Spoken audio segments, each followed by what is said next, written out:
karon natay gitrayalan nga steam ano kay kuan man so di man kasi mga ano pure nga kuan na pier.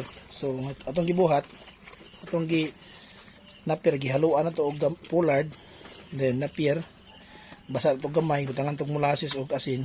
So bat ugas siya nga timplada. Karon ni kaon na sila. Awa si Wolpo.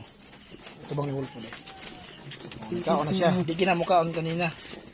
Ang yang kumpay kahapon, wag niya gi kaon so masayang ra.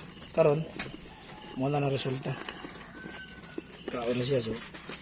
Ito na lang inanion para maanad sila kay magkuha naman kita permanente, mag-shred naman kita kaya dito sila ganahan og atong shred good.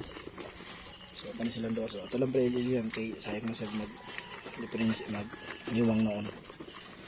So karon ikaon na siya. Okay, dili. Happy Father's